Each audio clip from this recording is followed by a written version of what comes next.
SMA Negeri 22 Jakarta merupakan salah satu sekolah negeri yang terletak di Jakarta Selatan yang dikenal dengan kedisiplinan dan segudang prestasi akademiknya. Suasana belajarnya tertib, para guru pun cukup dekat dengan para siswanya. Tapi, di balik itu semua, ada satu masalah yang mulai sering muncul, yaitu banyaknya siswa yang mengantuk saat pelajaran. Kenapa bisa begitu ya? Mari kita simak videonya. Saya awali, Assalamualaikum warahmatullahi wabarakatuh. Selamat pagi Ibu. Sebelumnya saya dipercaya salam kenal. Perkenalkan, nama saya Ahmad dan Afifa. Saya mahasiswa program studi pendidikan Pancasila dan Kewarganegaraan Fakultas Ilmu Sosial dan Hukum Universitas Negeri Jakarta. Nah, di sini saya ingin menggali pandangan Ibu tentang terkait berbagai permasalahan yang dialami siswa di SMA Negeri 22 Jakarta ini ya Bu. Saya mulai ya Bu. Pertanyaan yang pertama, secara umum selama Ibu mengajar di SMA 22 Jakarta ini, pengalaman seperti apa sih Bu yang paling berkesan terkait permasalahan yang terjadi di siswa dan jenis permasalahan apa yang paling sering Ibu alami? Permasalahan anak-anak itu pagi-pagi banyak yang tidur di kelas karena malam nggak tidur karena keluarga biologi mereka menungguin saat itu. Jadi pagi-pagi itu mereka tidur di kelas itu kegiatan pulang sini dan mereka Jadi permasalahan seperti itu lebih sering muncul dari aspek akademiknya atau perilakunya sih Bu, atau bahkan pengaruh dari luar sekolah kayak keluarganya atau pergaulannya gitu. malam teknologi terutama kontrolnya dari orang tua dan Lalu apa saja yang biasanya menjadi pemicu awal munculnya permasalahan ini Bu? pemicu awalnya itu mereka nggak bisa mengendalikan diri, nggak bisa mengendalikan diri. Pegang HP ya udah sampai larut malam begini, pegang HP begini, udah sampai jam 2, sampai jam setengah 3, ya udah akhirnya ya jelas ya tidur.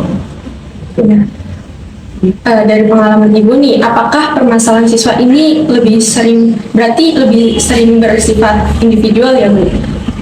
Individual juga ya, kelompok juga kadang-kadang mereka main game itu apa ngajak temennya Mabar di kelas gitu? enggak, kalau yang tidur itu ya sendiri, tapi kalau malam itu main game itu mereka punya grup. Tapi kalau di sekolah mereka katanya di sini atau Kalau saya ngajar mah habis saya kumpulin semua. Kalau saya ngajar udah kumpulin habis semua baru belajar. Baik, lalu bagaimana sih Ibu mengetahui bahwa seorang siswa itu sedang menghadapi masalah? Apakah ada tanda-tanda khusus? Tanda-tandanya dia nggak fokus belajar, ditanya pun kadang-kadang nggak nyambung. Ya itu sebagai tanda. Lalu langkah awal seperti apa yang biasanya Ibu ambil untuk mengatasi masalah ini? Pertama nanya dulu, ada apa, kenapa kamu seperti itu. Lalu tanya, kenapa kamu misalnya dia ngaku, kenapa kamu tidur? Lalu akhirnya telusuri, kamu tidur jam berapa, kegiatannya apa. Terus saya nggak bisa tidur, kenapa nggak bisa tidur? Kamu pegang HP nggak? Pegang buku ya, udah kalau pegang HP mah nggak bisa tidur. Coba aja kalau pegang buku BKM, kalau pegang HP bisa tidur. Karena dia bilang ke mereka, buku BKM itu buat tidur. Buku BKM itu buat tidur. Lalu bagaimana reaksi siswa ketika Ibu mencoba mendekati dan mengajak mereka untuk berdiskusi? Apakah mereka lebih bersifat terbuka atau malah sebaliknya? Sebelum kita terbuka, kalau kita pendekatan yang baik ke mereka, tidak menentukan mereka, tapi memberi informasi ke mereka, kasih tahu bahwa itu sesuatu itu bisa menentukan. Lalu sejauh ini bagaimana sih Bu dukungan dari orang tua? Apakah mereka cukup responsif dan kooperatif untuk menangani masalah ini atau malah sebaliknya? Orang tua kooperatif, tapi kadang-kadang orang tua suara anak lebih kencang dari orang tua. Suaranya lebih kencang dari orang tua. Tidur nah jangan HP ya, ada tugas. Ya ternyata enggak. Iya semua iya sih bilangnya, tapi enggak. Tapi kadang-kadang ada faktor situasi rumah juga dengan dari yang tidak ada satu kasus siswa itu tidurnya di lantai 2, asbesnya itu pakai plafon, tidurnya dia setelah adem jam 1 baru dia tidur karena kondisi panas. Jadi ini dia bilang ada aja, Tapi orang tua mereka nggak sadar. ada tahu orang tuanya, tahu dia anaknya nggak bisa tidur karena memang panas di atas. Berarti fasilitasnya Fasilitasi.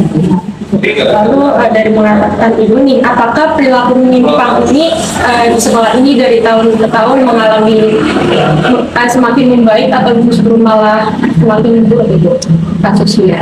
Kalau di rumah nggak ada yang seperti itu, nggak ada. Gara-gara teknologi aja ya. Gara-gara teknologi dengan COVID semua itu belajar dengan HP, anak-anak ya tergantung sama HP, udah itu semakin parah. Kayaknya sih enggak.